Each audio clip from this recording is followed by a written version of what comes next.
እንደኔ ግራ የሚገባቸው እህቶች ግን አላችሁ ይሆን? እስኪ ዛሬ ውስጤ የሚያመኝ ነገር ሌሊት 9 ሰዓት ላይ 8 ሰዓት ላይ በኢትዮጵያ ብንን ብዬ በቃ ያ ረቢ እላለሁኝ ማለት ነው። ያ ረቢ ደካማ ጎኔን ታውቃለህና ደካማ ጎኔን ሙሉ አድርግልኝ እላለሁኝ ማለት ነው። ተጨንቄ ከእንቅልፌ ነው የምነቃው ወላሂ። ሰላሙ አለይኩም ወራህመቱላሂ በረካቱ። እባካችሁ እስኪ 500 ፋሚሊ ነን። አላህ ከአንዳችን የአንዳችን ዱዓ ሊቀበል ስለሚችል እስኪ ሁላችሁም እናትሽን ሳታስደስቻት እናትሽ ከልቧ አፉ ሳትልሽ አንቺም ወደ አሄራ እንዳትሄጂ እናትሽም ወደ አሄራ እንዳትሄድብሽ ብላችሁ ዱዓ አድርጉልኝ ማለት ነው። ከእድሜሽ መለስ ብለሽ ምን ማስተካከል ትቻለሽ ቢባል ኖሮ ስደት የወጣው ቀን ወላሂ ስደት የወጣው ቀን እመልሰው ነበረ። እኔ ሚዲያ ላይ ማልቀስ አልፈልግም፣ ምክንያቱም ብዙ አልቅሻለሁ። ከዚህ በፊት የወንድሜ ልጅ ዱባይ አምጥቼ እሱ ጠፍቶብኝ ብዙ አልቅሻለሁኝ። ብዙ ሰውም ተከትሎኝ አልቅሷል። ብዙ ሰውም እሰያለም አይጠፋም አይደል? አይጠፋም። እና አሁን እስኪ ተመለሺና የዛሬ 14 ዓመት የዛሬ 15 ዓመት የዛሬ 20 ዓመት መለስ ብለሽ ምን ታስተካኪ ነበረ ጊዜ ቢሰጥሽ ያለፉ ጊዜያቶች ብባል ስደት የወጣሁበት ጊዜ ወላሂ በቃ ስደት የወጣሁበት ጊዜ አልወጣም ነበረ። እሷን ቀን እሰርዛት ነበረ። ስደት ብዬ ያሰብኩ ቀን እሰርዛት ነበረ። አላህ ሻሂዴ ነው። ስደት ላይ ምንም አልተጠቀምኩም ማለት አይደለም፣ ተጠቅሜያለሁ።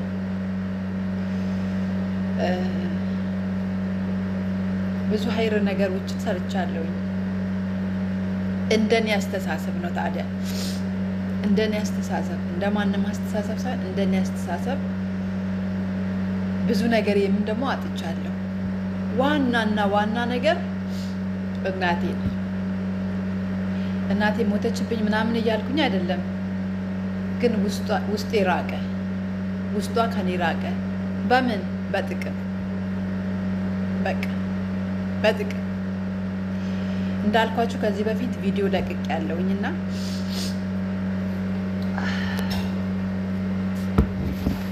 ይቅርታ ወላሂ እኔ ማልቀስ አልፈልግም፣ ግን ስደት መቼም ለለቅሶ ነው። በተለይ የቆየን እህቶች ሳናለቅስ ምን ውልበት ቀን አለ አይደለም። እኔ እንጃ፣ እኔ እንደዛ ነኝ። የሆነ ሰዓት ትንሽ አለቅሳለሁኝ እና አላኩል ያህል አልሐምዱሊላህ ተደራራቢ ሐምድ ይገባው። በምንድነው ስለ እናትሽ የምትሉኝ ከሆነ ከዚህ በፊት ለቅቄዋለሁ። ቤት ነበረኝ። ቤት ስሙ ቤት ነው እንጂ እኮ ዝም ብሎ ነው በቃ እንጨትና ጭቃ በሉት ማለት ነው። እና ወንድሜ ይኖርበት ነበረ፣ ከላይ ቪዲዮ ካልሰማችሁ። ከዛ እኔ ለወንድሜ እዛ ቤት ሳስገባው ለምኜ ነበረ እቤት ኪራይ አትክፈል፣ የእሷን ቤተሰብ ሊያገባ ነው የሰጠሁት።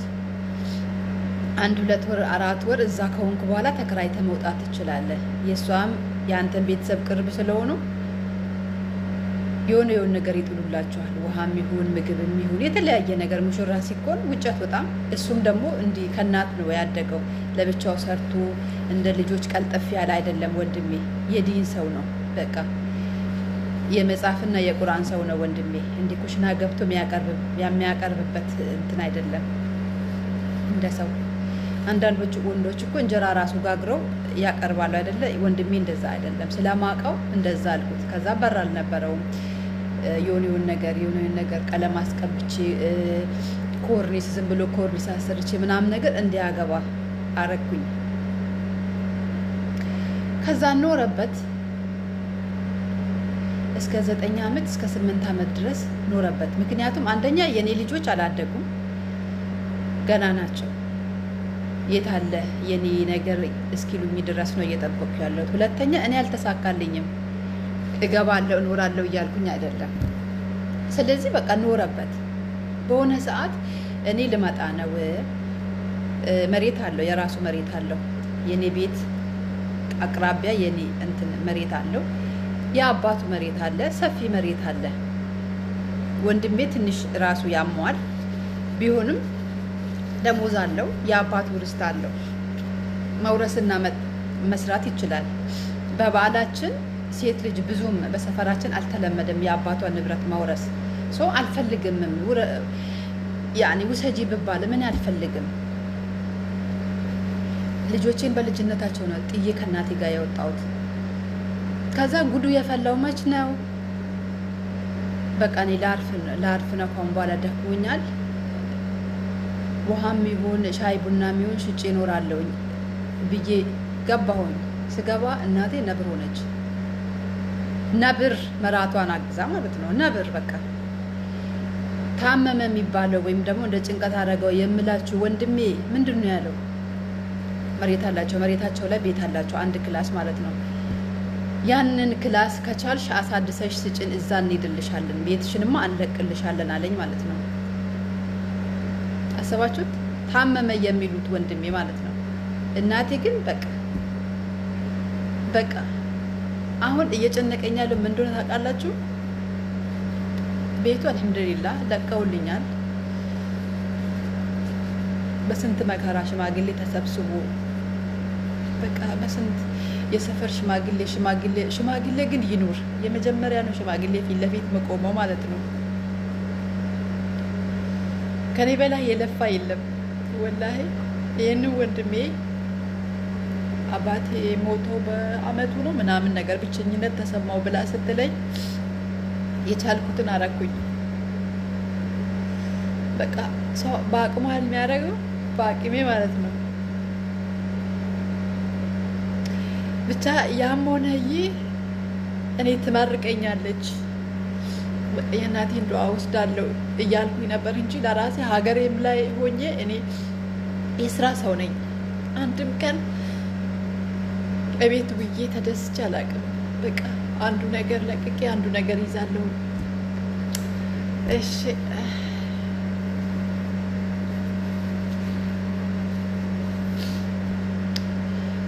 በቃ ያልነካሁት ነገር የለም። ወደዳችሁም ጠላችሁም እኔ ነጋዴ ነኝ ሀገሬ ላይ ማለት ነው።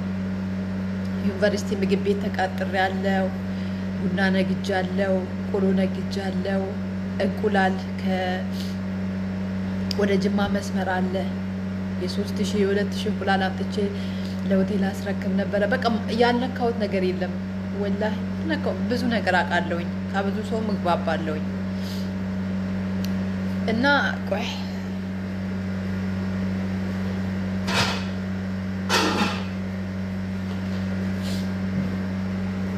እና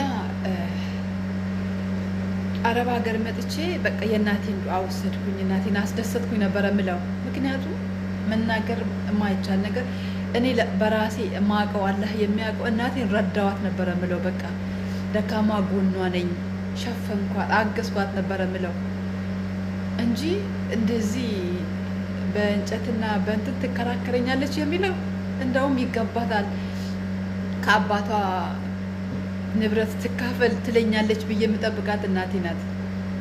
በቃ ተቀየረች። አሁን ምንድነው ታዲያ ስለ እናትሽ ምንድነው ምን ማድረግ ነው የምትፈልጊ የምትሉኝ ከሆነ ቤቱን ወንድሜ ለቆልኛል። እሱ ኦልሬዲ መጀመሪያም ብሏል የራሱ መንገድ ነው የሚሄደው። ማንንም ሰው ተከትሎ አይሄድም። በቃ ሀቅና ሀቅ ነው ይዞ የሚሄደው። ከዛ አሁን ቤት ተጀምሯል፣ የወንድሜ ቤት ተጀምሯል ማለት ነው። እኔ የራሴንም ችግር ያልተወጣው ሰው ነኝ። 2 ልጆች አሉኝ። እኔ ቢያቅተኝ ነው እንግዲህ አረብ ሀገር መጥቼ የምሰራው እንጂ ራሴን ብችል ኖሮ ሀገሬ ላይ ኖር ነበረ። ግን ብዙ ጎደሎ ጎኖች አሉብኝ። በቃ መኖር አቅቶኝ ነው አረብ ሀገር የመጣሁት እንጂ መኖር ብችል እዛ ኖር ነበረ። ያን የምረዳኝ ሰው ማን ነው? በቃ ቢያቅታት ነው ድስት ለመጥረግ የሄደችው እቃዋን ስብስብ አድርጋ አንድ ክላስ አድርጋ የሄደችው ቢያቅታት ነው ስለሌላት ነው ብሎ ማን ይረዳኝ? እሺ ወላሂ እና በቃ ለብቻ እየተጨናነኩኝ አለቅስ እና ማሻአላ እንትኑ በጣም ቆንጆ አድርጋለ፣ ፊልተሩ ቆንጆ አድርጋለ። ይሁን እስኪ ይሁን ቆንጆ ለሆነ ችግር አለ እና አሁን ዱአ አድርጉልኝ የምለው ማለት ነው። የወንድሜ ቤት ተሰርቶ ይሄ ብቻ ነው ለእናቴ ደካማ ጎን የሆነባት ማለት ነው። ቀደም ብዬ ከ5 ዓመት በፊት ከ4 ዓመት በፊት እኔ እዚህ ያለሁኝ እኔ አግዝሻለሁ ውድ የሆነ ነገር እዛ ከመጣሁኝ አልችልም እና ጀምሮ መሬቱ ላይ ወይም ደግሞ ይሄ የከተማ መሬት የሚባለው ተሽጦ አባቱ መሬት ላይ ይሰራ 4 ክላስ 3 ክላስ ብዬ ለመንኩኝ። ልሰማኝ አልቻለችም። አባቴ የለኝም ብያቸዋለሁ። አባቴ ቢኖር ሲጀምር እንደዛ አይነት ድፍረትም የለም። አባቴ እንኳን ለቤታቸው ለጎረቤትም ለሰፈር ሰውም የሚሆን አባት ነበርና አልহামዱሊላህ አላህ ቤቱን ኑር ያርግላቸው፣ ጀነተል ፍርዶስ አላህ ይወፍቃቸው። ያው ሴት አንዳንዴ አላኩል ሐል ዱአ አድርጉልኝ ምለው አላህ ቅዋ ቀድር ሰጥቶኝ አሁን የኔን ትቼ የኔ ቤት አሁን ብዙ የሚያስፈልገው ነገር አለ። ወላሂ ዞሯል ማለት ትችላላችሁ። ልጆቼ ደርሰዋል፣ ከኔ ጋር መሆን ይፈልጋሉ። እኔ ደክሞኛል፣ ወላሂ እኔ ደክሞኛል። ከዚህ በኋላ ጠንክሬ እሰራለሁ። 2 ዓመት የምለው አቅም የለኝም። አላህ በሚያየው የውስጥ የሚያየው አላህ ነው። እንደዛ የሚረዳኝ ሰው የለም እኔ ጋር። ከእህቶቼም ቢሆን አለችኝ የምለው እናቴም ብትሆን በቃ የደበኩባት ነው የምመስላት። እንደው ሰው ሀገር እንኳን ወጥቼ አላመነችኝም። ልጅ አታ ነው እንዴ ቢኖራት እዚያ ትረጋጋም ነበር እንዴ? ድስቷን ማንኪዋን ዝርጓን አንድ ክላስ ተከራይቼ አንድ ክላስ ላይ አሳሽጌ ነው የመጣሁት ጓደኛዬ ጋርና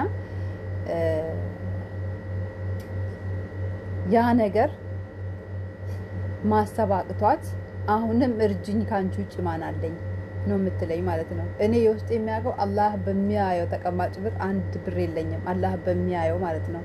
ግን እናቴ ያለኝ ነው የሚመስላት፣ ሁሉም ያለኝ ነው የሚመስላቸው ማለት ነው። የደበቁኝ የሆነ ጠንካራ አድርገው ያዩኛል።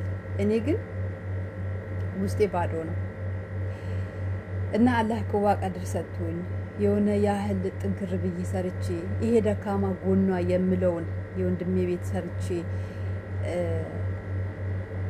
በገዝቼ ወይም ወይፈን ገዝቼ ያ ረቢ አላህ በቃ አፉ በይኝ። ምንም እንኳን ጥፋተኛ ብትሆን እናት ጥፋተኛ ነሽ አትባልም። እናት ናት፣ በቃ እናት ናት። አፉ በይኝ በቃ ትላንትና በዚህ ነገር በጣም አስቀይሜሻለሁኝ። እኔም ልጆቼ ደርሰዋል። ለአንድ ነፍስ በሆን ልጆች ባይኖሩኝ ወቢላሂ ለቅላታለሁ። እኔ ምንም አይመስለኝም። ምክንያቱም እኔም አንዱን አግብቼ እኖራለሁ ወይም ደግሞ እንደዛው እየሰራሁኝ እኖራለሁ። ግን ልጆቼ በልጅነታቸውም ከአያታቸው ጋር ነበር።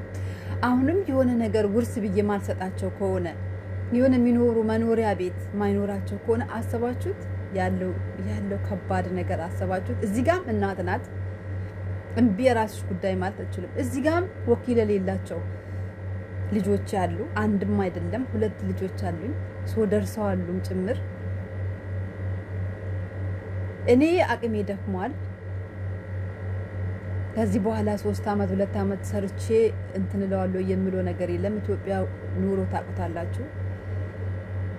እና አላኩልያል በጣም ከባድ ሀሳብ ይመላለስብኛል። ብበላም ላይ አይድም።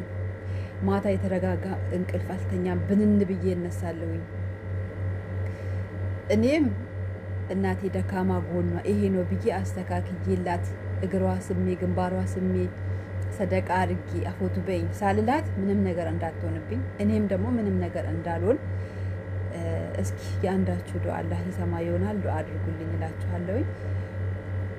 ያለው ነገር ይሄ ነው። ስደት ያላችሁ እህቶች ቤት አለኝ መሬት አለኝ ብር አለኝ የምትሉ እህቶች እባካችሁ ሩቅ ሆናችሁ አለኝ ብላችሁ ተስፋ ከምታደርጉ ሂዱና እጃችሁ ላይ አድርጉ። በስማችሁ አድርጋችሁ ተመልሳችሁ ትወጣላችሁ። አንድ ሀገር ቢዘጋባችሁ ሌላ ሀገር ክፍት ነው። በኮንፊደንስ አለኝ ብላችሁ ትሄዳላችሁ። ወይም ደግሞ አጣው በቃ ካሁን በኋላ ለህይወት ይሆናሉ ብላችሁ ቆርጣችሁ ትሄዳላችሁ። አሰባችሁት? ለማንኛውም ሰብስክራይብ ከማድረጋችሁ በፊት ቪዲዮዎቼን ይውልኝ። ዝም ብላችሁ ሰብስክራይቡን አድርጋችሁ ስትወጡ ዋች ታይም እየቀነሰብኝ ነውና ዋና ዋች ታይሙ ነው ሰዓቱ ነው እንጂ ሰብስክራይብ ወዲያውኑ ነው የሚሞላው። ምክንያቱም 1000 ስለሆነ ዋች ታይሙ ግን 4000 ነው። መጀመሪያ ቢያንስ አጫውቱት። እናንተ የማይጠቅማችሁ የሚጠቅም ነገር ለቀቅኩኝ የምለው ነገር የለኝም፣ ግን ዝም ብላችሁ ከፍታችሁ ተውት እስከሚጨርስ ድረስ ቪዲዮ ይጫወት እላችኋለሁ። ጓደኞቼ እንደኔ እንደዚህ ግራ የገባችሁ እህቶች ወላሂ አላህ ደካማ ጎናችሁን ይምላላችሁ ነው የምለው። ሌላ ምን እላለሁ? ወላሂ አንዳንዴ ሚዲያ ላይ እያለቀሱ የሚወጡ እህቶች ለምንድን ነው የሚያለቅሱት? በቃ ምን ቢጎልባቸው ነው ላለውኝ። ግን በቃ ስትደርሱ እዛ ጫማ ላይ ስትቆሙ ነው ነገሩን የምታውቁትና ጂዛችሁን አላህ ይክፈላችሁ። ኮመንት ስለምትጽፉልኝ አብሽሪ አይዞሽ ስለምትሉኝ አላህ ሀይር ጂዛ ይክፈላችሁ። ያኔ ሀይር ማሰብ ለራስ ነው። በቃ ለራስ ነው ሀይር ማሰብ። ኮተት የሆነች ዱንያ መቼ ጥለናት የምንሄድ ማናቅ ዱንያ በጣም አዛ ታረገናለች አንዳንዴና አልሐምዱሊላህ ረብል ዓለሚን። ይሄ ልላችሁ ወዳለሁኝ። ዱአ አድርጉልኝ። ወዳችኋለሁ። ሰላም